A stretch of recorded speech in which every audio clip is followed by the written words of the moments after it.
Mesdames, Messieurs, bonjour. Bienvenue sur ITV, iRadio. Ce dimanche 24 avril 2022, le jury du dimanche reçoit M. El Hadj Ibrahima Sall, président de la commission d'évaluation des politiques publiques de l'État du Sénégal. L'invité de cette semaine est ancien ministre du Plan sous le régime du président Abdou Diouf. Il est également chef de parti, ancien directeur général de l'IPRES. El Hadj Ibrahima Sall, bonjour. Bonjour, monsieur Touf. Toujours un plaisir d'être là et bonjour à tous les auditeurs qui suivent cette radio. Alors, je dirais que vous êtes diplômé de l'École des hautes études commerciales HEC Paris, de Wharton School of Finance, de l'Université de la Pennsylvanie aux États-Unis d'Amérique, de Howard University en Homeland et International Security, diplômé de l'Université Paris 4, Sorbonne en philosophie.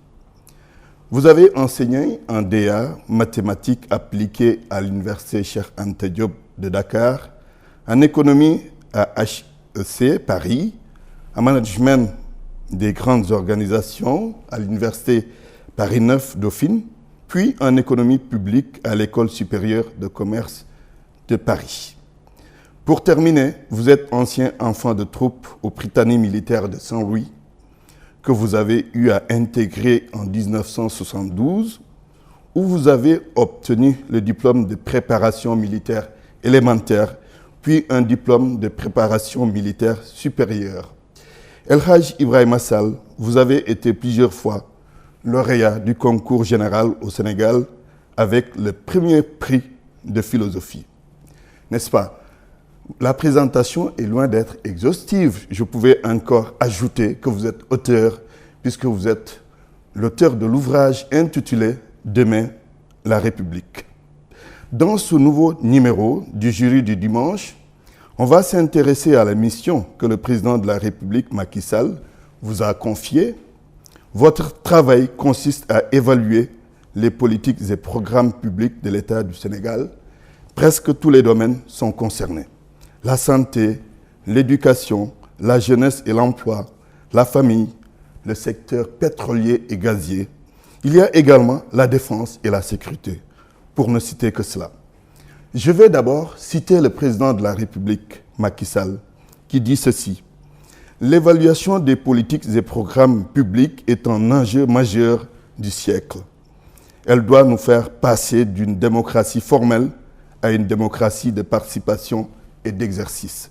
Fin de citation. Quelle importance réelle accordez-vous à cette mission? Si je ne m'abuse, c'est la première fois depuis l'histoire du Sénégal.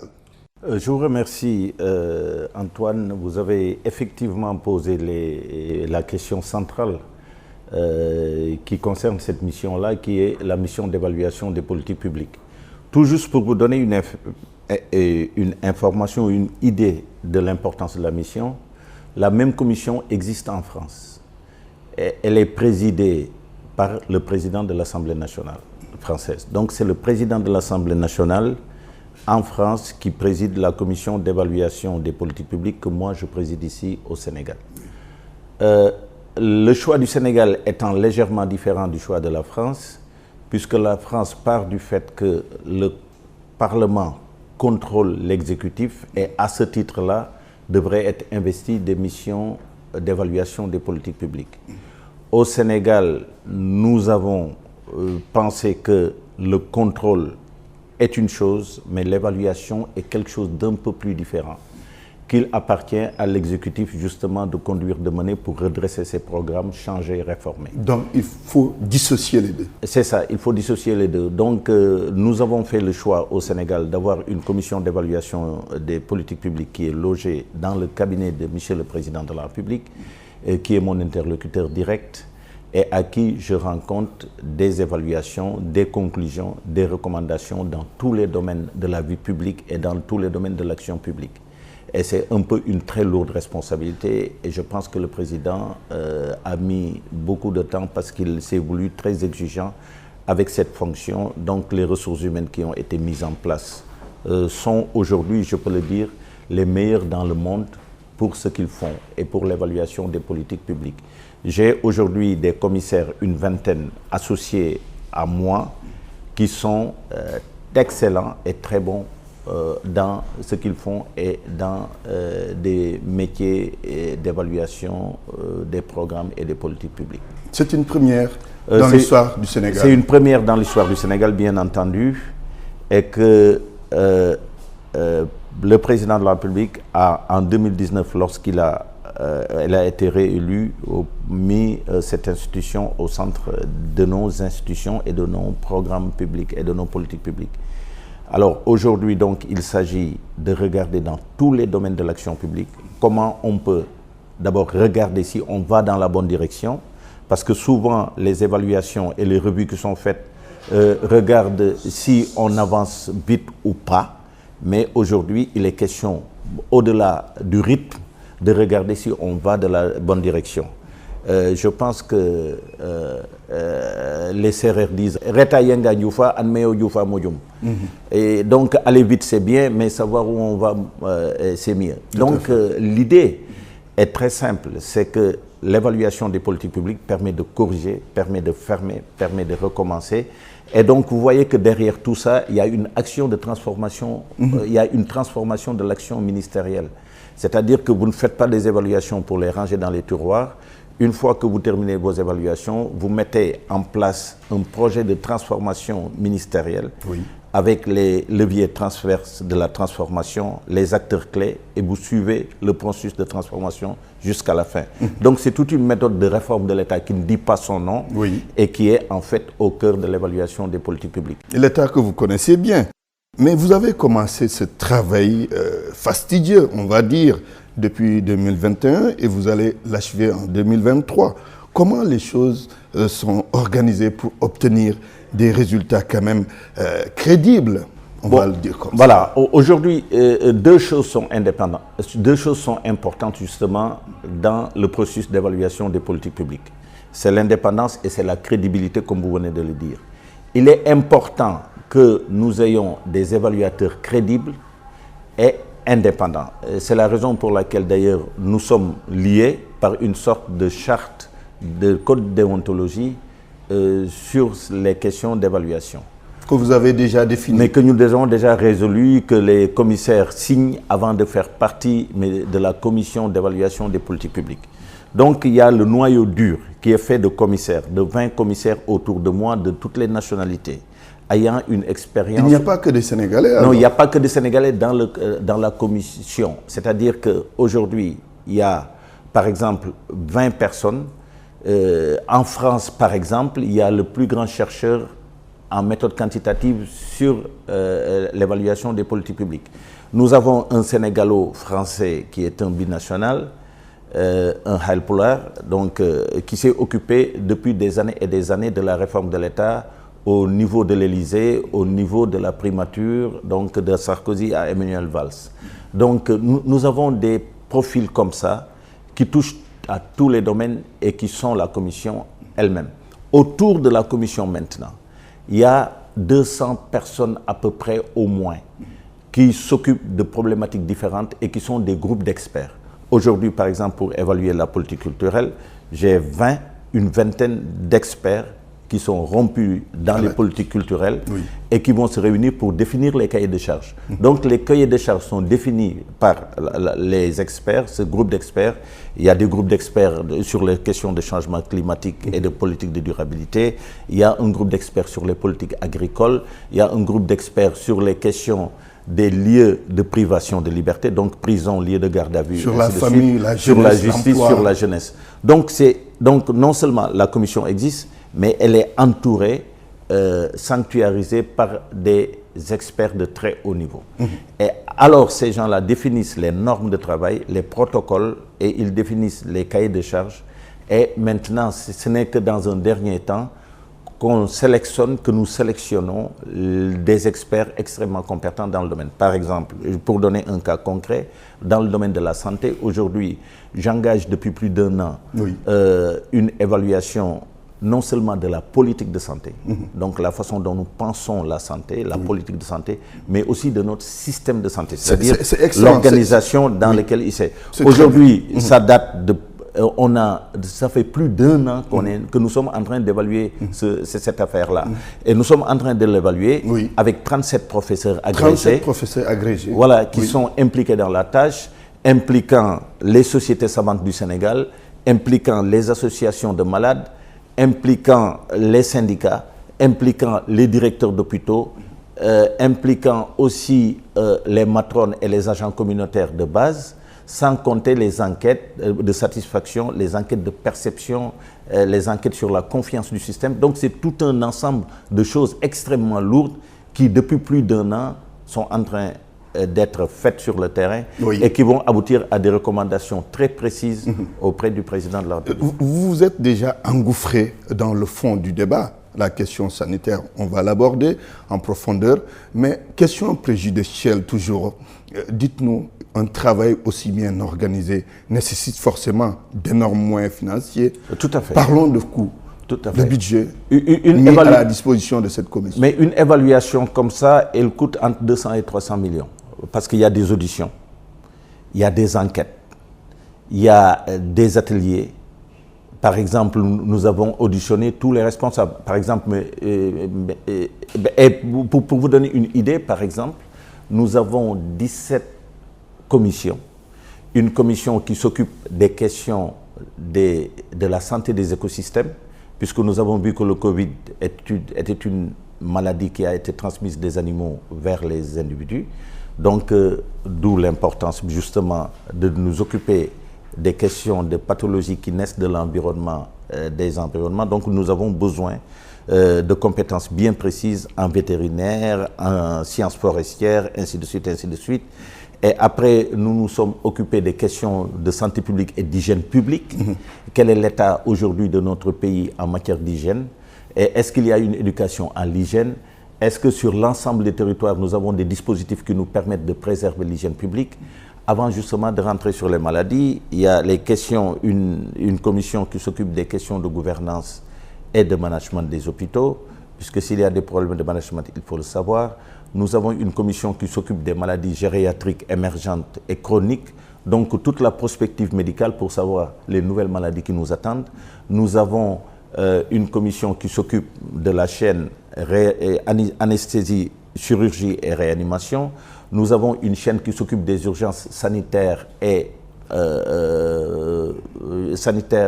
les urgences de catastrophe.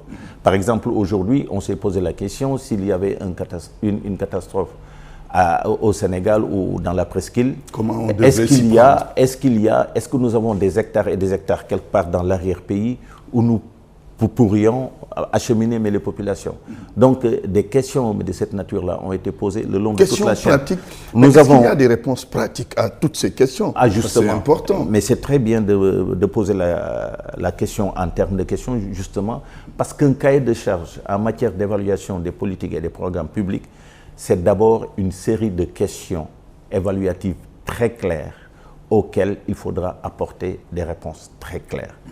Par exemple, aujourd'hui, sur cette évaluation-là, nous devons répondre à 450 questions évaluatives sur notre système de santé et sur notre politique de santé. Et c'est pourquoi c'est énorme.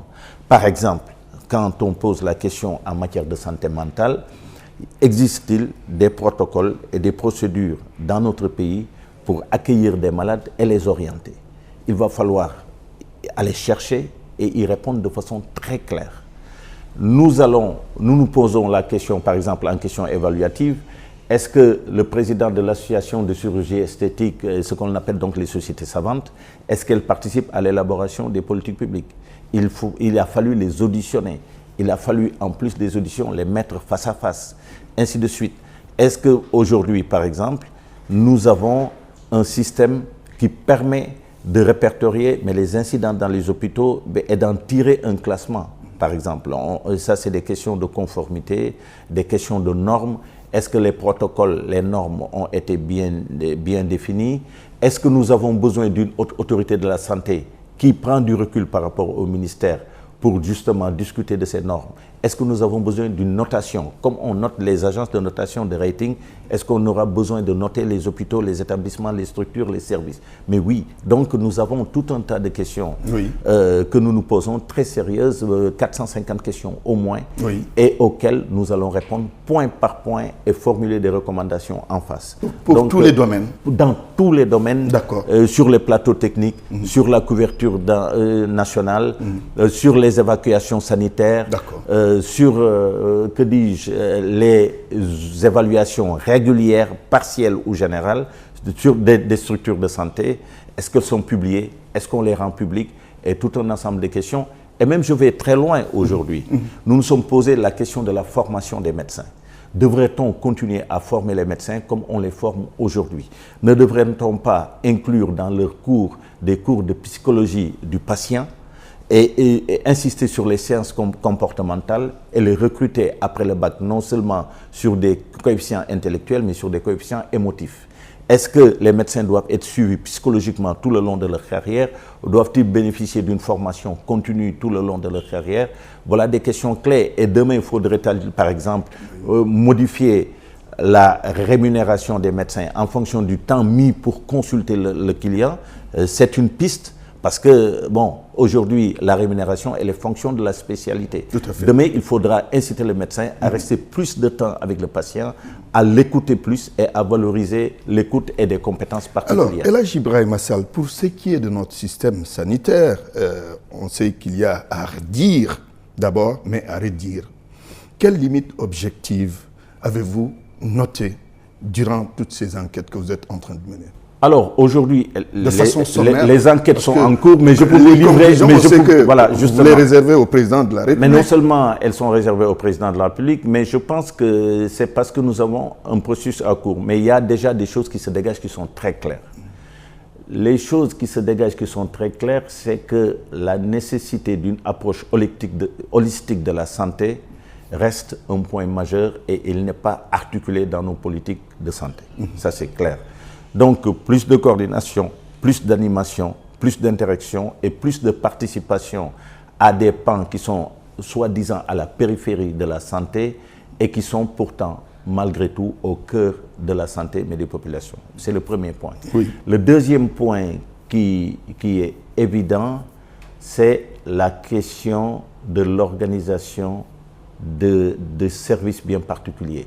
Par exemple, la question des urgences et de la chaîne réanimation, chirurgie et anesthésie est un point.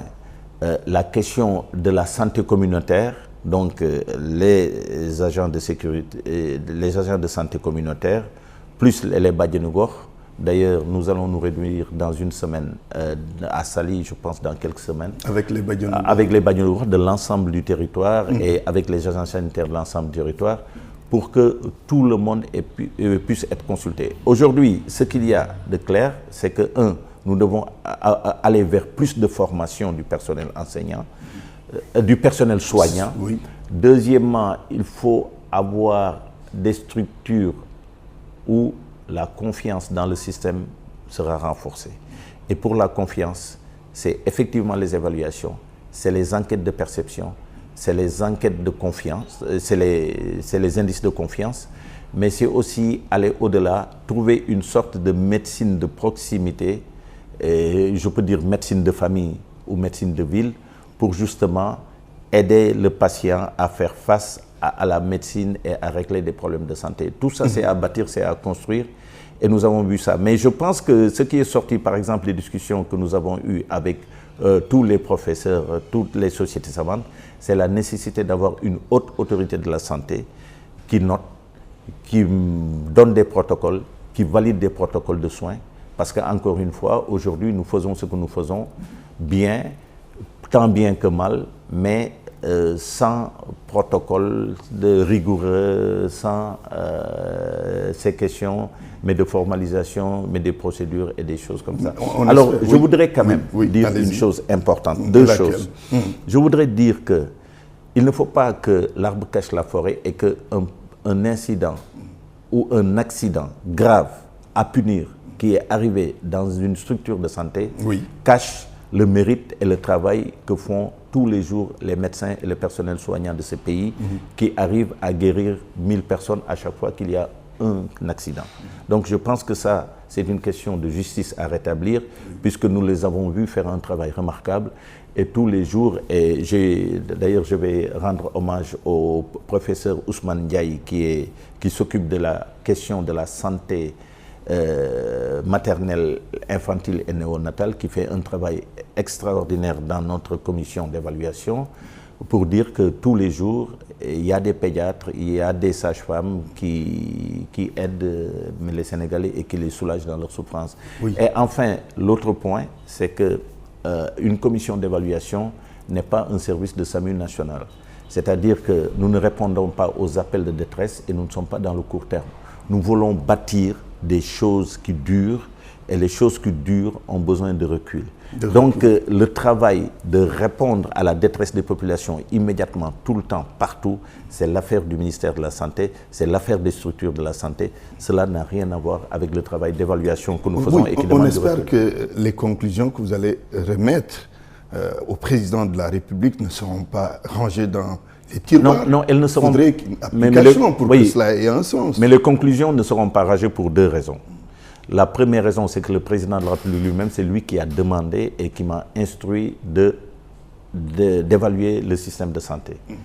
Il m'a dit qu'il y a des moyens énormes qu'il a décidé de mettre dans le système de santé, mais il ne veut pas continuer à mettre des moyens énormes dans ce système sans résultat. Donc il m'a dit cette évaluation-là, c'est la première pour moi, c'est la plus importante. Donc c'est pourquoi on est allé à fond. On est allé jusqu'à mettre des programmes de renforcement de capacité derrière. Par exemple, tous les chefs de service mais de la maintenance et des plateaux techniques dans les structures de santé vont être formés à l'ingénierie biomédicale et à la maintenance et à la commande des matériaux et en tout ensemble des choses. Sur le plan administratif, tous ceux qui gèrent la santé aujourd'hui vont avoir une formation continue en matière de leadership, en management, ainsi de suite. Donc, c'est un programme qui est lourd. C'est une évaluation qui est lourde, mais encore une fois, le temps de l'évaluation n'est pas le temps des accidents ou des urgences, même si ça nous empêche pas d'évaluer les urgences. D'accord. Vous avez effleuré la question tout à l'heure, mais il est de bon ton qu'on l'évoque un peu plus en détail. Il s'agit de toute cette turbulence dans le secteur de la santé, avec cette forte actualité. Un commentaire sur ça? Alors, un commentaire sur ça. La première chose, c'est que malheureusement, le problème que vous venez de soulever et ce qui se passe dans le domaine de la santé avec les turbulences sociales ne concerne pas que la santé. La santé est un domaine extrêmement sensible, sérieux et grave, déjà, pour qu'on soit scandalisé par des perturbations de cette nature. Mais le problème, c'est que le cancer, il est plus élargi que ça. Il touche presque tous les domaines de notre société, pour des raisons très simples. C'est que nous ne pouvons pas vivre dans une société d'irresponsabilité. Une société, elle repose sur la responsabilité individuelle. Une république, elle repose sur la responsabilité du citoyen. Nous avons besoin d'être des gens responsables. Responsable, ça veut dire liberté dans le choix, ça veut dire responsable pour assumer les conséquences des actions. On ne peut pas vivre et organiser de façon générale l'impunité dans tous les secteurs de l'économie. Le clando qui heurte quelqu'un sans avoir des pièces, si vous l'arrêtez demain, il y aura une grève de clando. Les journalistes qui se mettent, par exemple, pas vous, certains d'entre vous, soi-disant journalistes, font de la diffamation sur des personnes qui ne sont pas sur des plateaux. Demain, si elles sont poursuivies, la presse se met en grève. Les hommes de tenue feront pareil. S'il y a des abus sur des lieux de détention et de privation de liberté, demain, ils vont manifester leur mécontentement. Et les personnels soignants, s'il y a des fautes établies par des enquêtes, au moment de les sanctionner, ils vont en grève. C'est pas possible. On ne peut pas créer une société anonyme comme ça, où l'irresponsabilité est illimitée. On ne peut pas. Vous dénoncez alors un certain corporatisme. Mais je dénonce le corporatisme, puisqu'il y a deux problèmes dans cette affaire-là. Il y a le problème du corporatisme et des intérêts particuliers. un pays ne peut pas être une juxtaposition d'intérêts particuliers. Un pays, c'est d'abord un bien commun, c'est d'abord quelque chose que nous partageons tous. Et c'est à l'État d'être ferme sur ces questions-là, justement, pour imposer l'intérêt général devant les intérêts particuliers. On ne peut pas laisser ce pays-là applaudir au triomphe des corporations, c'est intenable, c'est inadmissible. Et la deuxième chose, j'ai eu, lorsque j'ai reçu les syndicats de la santé, à discuter avec eux. Dans ce cadre? Ah oui, non, dans ce cadre, mais pas sur cet incident parce qu'ils n'étaient pas là. C'était à quelques jours des incidents.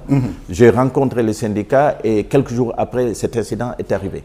Et le dernier point que j'ai abordé avec eux, qui était prémonitoire, c'était de leur dire quelle est votre responsabilité morale et professionnelle quand on est syndicat dans un domaine aussi sensible que la santé et où les citoyens confient leur corps à des personnes comme eux. Et ça, c'est une question essentielle et nous avons discuté pendant des heures. Et donc, je leur ai dit et je leur ai expliqué très clairement qu'on ne pouvait pas être syndicat, avoir la même posture dans la santé que dans la sidérurgie ou dans la banque. Un syndicat de banque peut avoir ses traditions, mais dans la santé, il y a une responsabilité à assumer. Et ça, c'est important. La deuxième chose, mais c'est l'impunité. On ne peut pas vivre dans une société où les politiciens sont impunis, les journalistes sont impunis, les chauffeurs de taxi sont impunis, les médecins sont impunis, le personnel soignant est impuni.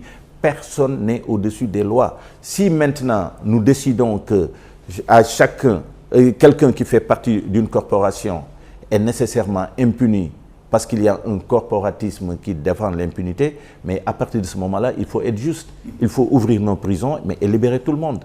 Et les gens qui font le vol à la sauvette dans les banlieues, avec leur tchac-tchac, mais on les laisse continuer leur travail. Parce qu'il y a pas serait quand même dans une sorte de société. Non, mais il faut que les gens comprennent que serait le désordre total et social. Justement, il faut qu'ils comprennent qu'ils sont en train d'organiser un désordre. C'est bien entendu ça, le sens de mon discours. Si on maintient des gens en prison, il faut que tous les gens qui sont libres sachent que leur liberté est en sursis et qu'ils doivent éviter de commettre des infractions que le peuple sénégalais, par ses représentants et par son code pénal, a puni. Et je pense que c'est ce sens de la responsabilité que je voudrais évoquer. Et pour terminer sur ce point de la responsabilité, il y a un point qui me paraît important, Antoine. Lequel? C'est-à-dire qu'une société, elle a deux instruments. C'est ce que j'appelle le contrôle social. C'est par exemple en Chine, c'est aller jusqu'à ce que les individus ont des puces individuelles, ils sont contrôlés s'ils vont aller chez leur grand-mère ou pas. C'est tout le sens de la tradition et de la transmission des valeurs. La culture, par exemple, a pour rôle essentiel de renforcer le contrôle social dans une certaine mesure. Et donc, vous avez ce contrôle social-là. Et ce contrôle social, il s'est affaibli dans le temps. Aujourd'hui, personne n'a... La société a de moins en moins... Oui, je reviendrai sur la faute. La société a de moins en moins le pouvoir de contrôler socialement les individus. Alors, quand ça disparaît et quand ça s'affaisse, vous n'avez qu'une seule solution qui vous reste, c'est la sanction et la responsabilité. Donc, la responsabilisation des citoyens et des individus me paraît, moi, capitale à ce moment précis de notre histoire où tout s'effrite, où le contrôle social est de plus en plus perdu. Bon, maintenant, qu'est-ce qui fait à qui la faute, comme vous dites? Ça commence par la famille. Ça commence par la famille. C'est les chefs de famille, c'est les responsables de famille qui commencent par responsabiliser. Quand on commence à responsabiliser nos enfants, mais il y a une logique de déresponsabilisation qui s'est installée depuis les enfants jusqu'aux chefs de famille. Aujourd'hui, combien de chefs de famille abandonnent leurs enfants aux mères de famille et se barrent sans s'occuper du reste? Heure de coucher, heure de lever, et scolarité, tout ça, ce n'est pas leur problème. Donc, nous nous sommes déresponsabilisés pour attendre tout de l'État. L'État qui vous éduque, qui vous entretient, qui vous amène à l'école, qui vous trouve des travails et qui vous enterre à votre mort, ce n'est pas une société tenable et ce n'est pas possible. Il faut rééduquer les gens pour inverser cela, pour faire de notre pays un pays d'hommes responsables. Très bien. C'est la large part consacrée à l'actualité de la santé, mais également au travail d'évaluation que vous êtes en train de faire dans ce domaine. Je rappelle que le jury du dimanche reçoit M. El Hadj Ibrahima Sall. C'est le président de la commission d'évaluation des programmes et politiques publiques de l'État du Sénégal. Dans la même actualité chaude, et j'allais même dire brûlante, vous êtes en train d'évaluer l'impact socio-économique des découvertes de pétrole et de gaz au Sénégal, au moment où la question de l'approvisionnement du pays en hydrocarbures est à l'ordre du jour avec la guerre en Ukraine. C'est ce qu'on évoque comme raison fondamentale. L'exploitation de ces ressources pour le Sénégal est certainement un défi, mais il faut aller vite, même s'il y a une échéance. Alors, moi, ce que je voudrais expliquer sur ce plan-là, je pense que c'est une question importante et essentielle. Aujourd'hui, nous avons une guerre qui est une situation exceptionnelle parce que quand même, c'est la paix qui est la règle et l'exception, la guerre. Nous sommes heurtés par un choc sur le blé notamment, puisqu'il fait partie des 5 produits sur lesquels nous engageons notre souveraineté alimentaire. Pour résumer, le Sénégal a 5 produits sur lesquels sa souveraineté alimentaire va être construite, gagnée ou perdue. C'est le riz, c'est le blé, c'est le poisson un peu dans une moindre mesure, la viande, le lait. Voilà les 5 produits sur lesquels nous devons justement avoir une politique qui nous garantisse la souveraineté alimentaire. Je rappelle d'ailleurs que cette notion de souveraineté alimentaire, elle est dans les tout premières déclarations et les tout premiers discours de Mamadou Dia. Donc ce n'est pas quelque chose de nouveau. C'est effectivement en 1992 qu'il a été porté par des agriculteurs brésiliens et que c'est comme ça que de proche en proche la question est devenue, mais ce n'est pas une question de dernière heure. Donc nous avons des batailles à gagner. Sur, à mon avis, 5 grandes souverainetés. Il y a la souveraineté alimentaire, il y a la souveraineté énergétique, il y a la souveraineté stratégique et donc toutes ces questions-là méritent une attention et surtout des politiques à long terme. Au-delà, justement, mais de l'aspect conjoncturel que nous avons découvert dans les journaux il y a quelques jours. Avec cette pénurie de carburant. Oui, mais je voudrais d'abord, sur la sécurité alimentaire, dire que c'est un suivi régulier de la sécurité alimentaire des ménages qui a été publié, qui est un problème conjoncturel, qui vient de la guerre d'Ukraine. Mais derrière, il y a les politiques publiques durables qui nous permettent justement de sécuriser notre politique alimentaire. Et sur ce plan-là, je voudrais dire sur la sécurité alimentaire, mais que l'ISRA vient de lancer, nous venons de lancer un programme blé qui est en préparation et qui va dans le nord du pays d'ailleurs. Oui, mais sur 8 variétés qui ont été homologuées par l'ISRA et qui sont adaptées aux zones agroécologiques de la vallée du fleuve. Donc tout ça, c'est pour vous dire que derrière cette inquiétude à court terme, il y a bien sûr le long terme et c'est des politiques durables qui doivent être conduites et qui doivent être menées. Et donc sur ce plan-là, bien entendu, et après il y a l'énergie. L'énergie, nous avons la chance... Qui préoccupe aujourd'hui beaucoup de Sénégalais. Hein. Oui, qui nous préoccupe. Si vous regardez les stations mais c'est un service, mais c'est un temps court. De longues files de voitures. Mais tout à fait. Mais c'est très dur, c'est très gênant, mais nous devons toucher du bois et santé et nous rendre compte que le Sénégal a découvert des gisements de pétrole et de gaz au moment où l'Union européenne se rend compte que sa dépendance vis-à-vis de la Russie est intenable et impossible, ils sont en train d'être pris au chantage. Et ce à quoi il faut s'attendre, c'est que l'Europe va se retourner vers des pays comme le Sénégal pour assurer son approvisionnement. Donc ça, c'est très important. Et il faut qu'on regarde ce que ça va vouloir dire pour nous en termes d'organisation, en termes d'utilisation des ressources. Et heureusement que le président de la République a pris le devant sur cette question de contenu local et que nous sommes en train d'organiser le patronat national pour essayer de faire en sorte que nous tirons le plus de bénéfices sur cette affaire. Il y a seulement une question qui nous préoccupe à la Commission, c'est que pendant que nous tirons grand profit et avantage de ces ressources, nous nous interrogeons sur la capacité de notre pays à gérer des catastrophes liées à l'exploitation du pétrole. Comme vous êtes déjà interrogé sur cette question. Nous nous sommes interrogés à cette question. Nous sommes en train de travailler sur des dispositifs pour évaluer si les sociétés qui s'installent respectent les normes Et deuxièmement, qu'est-ce qu'on va devoir faire demain, par exemple, s'il y a des brûlés sur les plateformes pétrolières? On s'est rendu que la conséquence, c'est qu'il fallait quitter d'une situation où sur l'ensemble du Sénégal, vous aviez 3 lits de brûlés, et je répète, et n'ayez pas peur, 3 lits à une unité complète qui coûte 4 milliards qu'on va mettre en place autour de l'hôpital d'instruction des armées principales pour justement bâtir des capacités pour traiter des accidents de ce genre. Donc il faut toujours regarder en avant et il faut regarder 20 ans, 25 ans en avant que les problèmes se posent. Et c'est ce que nous essayons aussi de faire en matière de défense et de sécurité à la Commission sur toutes ces questions. Souveraineté alimentaire, mais souveraineté énergétique, vous l'avez dit tout à l'heure. Je disais que c'est un défi pour le Sénégal d'exploiter ses ressources pétrolières et gazières. Mais il faut aller vite, n'est-ce pas?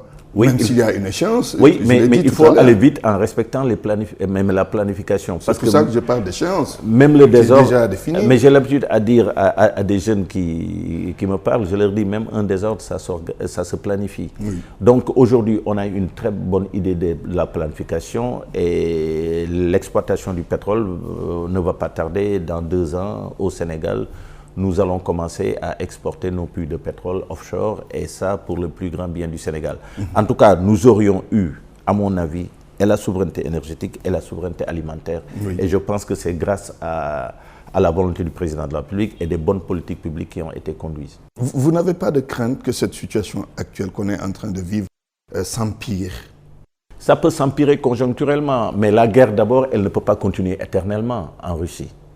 On ne peut pas avoir des forces engagées sur le terrain. Déjà, la Russie a des problèmes. Et la deuxième chose, les Occidentaux sont en train de réagir en donnant à l'Ukraine les moyens de tenir plus longtemps. Donc la guerre va durer plus longtemps que Poutine l'avait pensé. Et que tôt ou tard, ils vont aboutir à la table de négociation, c'est évident. Guterres est parti ce matin ou hier en Russie et il va s'en tenir avec le président. Toutes les guerres aboutissent autour de tables de négociation. Donc il y aura des tensions, il y aura une hausse des prix des denrées de première nécessité, ça va gréver le pouvoir d'achat, mais de façon concomitante, oui. Le président de la République a donné des instructions pour qu'un bouclier soit mis en place pour protéger le pouvoir d'achat des Sénégalaises et des Sénégalais.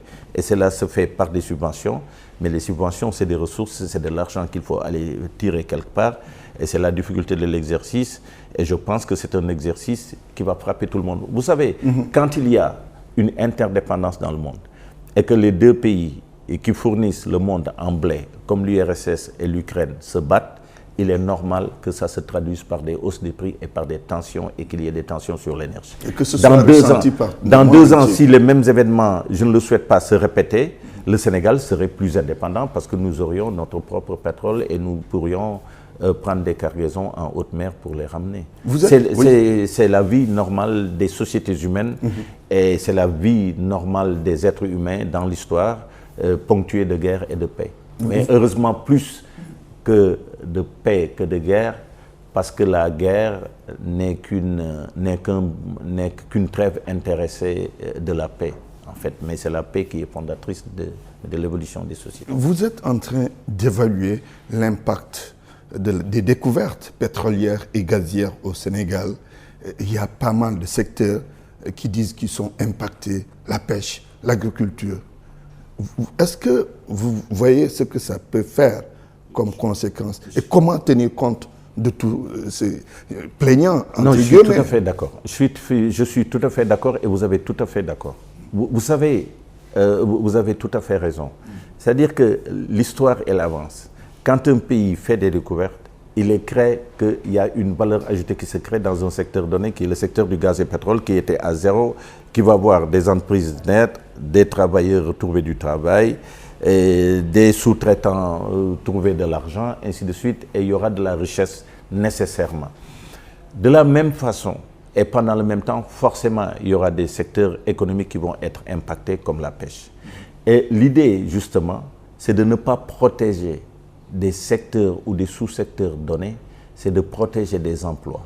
Donc il faut reconvertir les pêcheurs vers une pêche qui est plus compatible avec le nouvel État des choses, et ainsi de suite, ainsi de suite. Donc, il y aura des pêcheurs qui vont se reconvertir, il y aura peut-être sur la ressource halieutique plus de pression, mais tout cela devra être Mais tout cela doit être accompagné aussi par l'État. Mais bien sûr, il y a une certaine formation, parce qu'un pêcheur qui ne connaît que la pêche, comment le transformer en un acteur du secteur du pétrole et du gaz. Mais vous avez parfaitement raison. Nous avons évalué, nous avons entendu des universitaires, et je pense au professeur Cabral, Babacar Dieng, qui font partie du comité d'experts de la CSPP.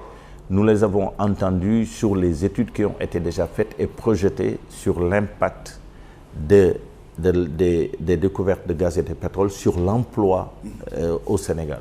Donc il y a des études qui ont été faites, qui ont vu les emplois qui vont être créés, les emplois qui vont être perdus.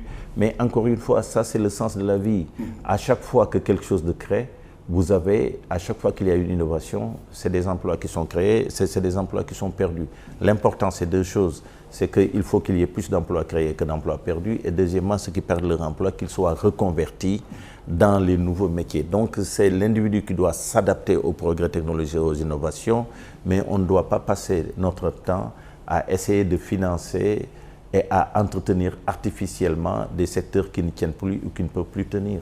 La disparition du petit artisanat, vous avez vu avec l'arrivée de Auchan, il y a plein de moussantés qui disparaissent, les Lébous le connaissent très bien, les petits marchés du coin, mais qui posent d'ailleurs des problèmes d'hygiène et pas mal de choses. Mais c'est une situation des consommateurs qui a été largement améliorée par la présence de grandes surfaces au Sénégal. Donc c'est ça le progrès humain, c'est ça le progrès scientifique et technique. Il faut l'accompagner et comprendre que derrière tout ça, il y a un humain qui doit s'adapter, qui doit plus s'enrichir et plus tirer profit du progrès que de l'inverse. L'invité du JDD, ITV, iRadio, El Hadji Ibrahima Sall, président de la commission d'évaluation des programmes et politiques publiques de l'État du Sénégal. Nous allons suivre la logique de l'actualité El Hadji Ibrahima Sall avec la Casamance. Vous suivez sans doute ce qui se passe là-bas.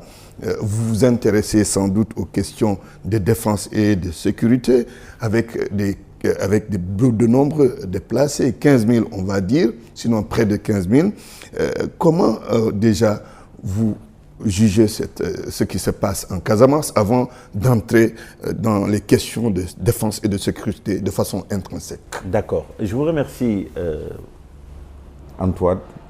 Encore une fois, vous avez le sens des questions importantes. La question de la Casamance est une question essentielle pour notre pays parce que le conflit dure longtemps. Nous sommes amputés presque du quart de notre potentiel de production et de création de richesses et que le président de la République a fait un effort extrêmement important puisque je suis les questions de défense depuis plus de 25 ans dans notre pays.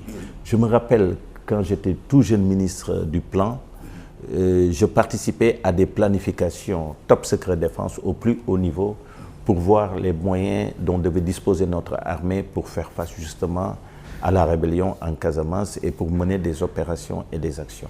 La première chose qui se dégage, c'est que d'abord c'est fait.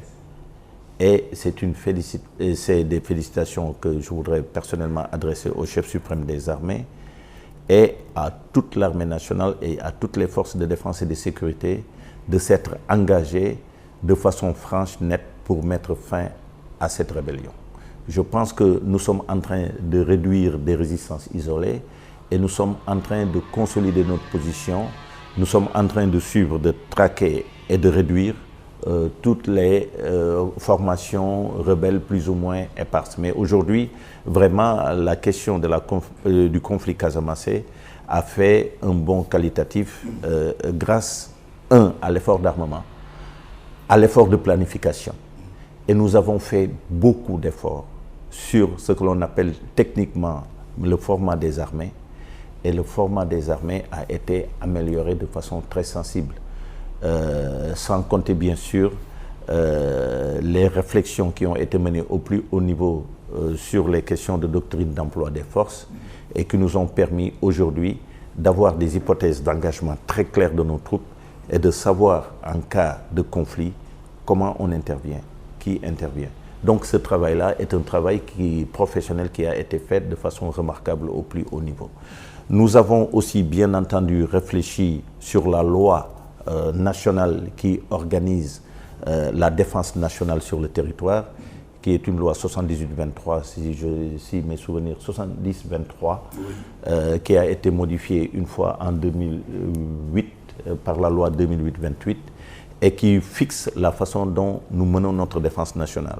Donc il y a quelques petits ajustements qu'il faut mettre en place, mais aujourd'hui l'idée c'est que le plus dur a été fait et avant justement de parler de la suite et de la consolidation de la situation, je voudrais en profiter pour rendre hommage et m'incliner devant la mémoire des forces, des soldats, des militaires qui ont été tués et des forces armées qui se sont impliqués en Casamance. Pourquoi c'est important? Parce qu'ils se sont sacrifiés.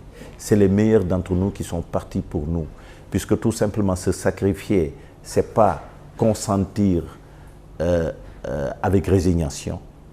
C'est volontairement aller donner sa vie, donner tout, sans condition, sans arrière-pensée, dans la joie. Et ça, c'est extrêmement important. Et quand vous avez une culture militaire et que vous lisez ce qu'on appelle la prière du para, la prière du para dit « Mon Dieu, donnez-moi la paix, la souffrance, puis la mort au combat ». Le soldat, il va vers la mort et il la souhaite, parce que tout simplement, c'est comme ça qu'il se sacrifie. Et c'est un très beau texte que je vous demande de lire, qui a été écrit par un professeur de philosophie, et je pense que très peu de paras le savent. La prière du para a été écrite par un professeur de philosophie qui s'appelle André Zinhern, qui a été un professeur de philosophie engagé dans la guerre d'Algérie en 1938 et qui tombe sous les feux de l'ennemi. Il a été le premier para tué et dans sa poche, on a trouvé ce beau texte qu'un officier, élève officier de l'EMIA, de l'école militaire interarmes, qui s'appelait Bernachot, a réinterprété dans une très belle musique militaire qui est remarquable. Voilà. Remarquable. Donc, mais j'étais élevé sur les places d'armes et c'est ce que on ne peut pas écouter la prière du para sans avoir des frissons.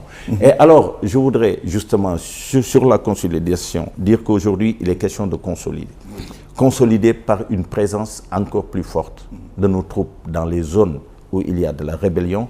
Deuxièmement, présence de l'État, de ses politiques publiques durables dans ces pays, dans ces zones. Et troisièmement, développer tout ce qui est culture de la paix, culture de la tolérance dans ces zones. Et quatrièmement, il faut aussi, dans la nomination des hauts cadres de la défense et des gouverneurs qui commandent le corps territorial, parce que le gouverneur, lui, anime le conseil de défense au niveau régional, avec les commandants de zone. Donc, il est important que toutes ces personnalités-là soient sensibilisées à la dimension santé, à la dimension défense et sécurité. Et maintenant, reste le gros du problème. C'est la constitution de ce qu'on appelle, dans la loi organisant notre défense, ce que l'on appelle la réserve de défense. C'est la défense civile, menée par les civils.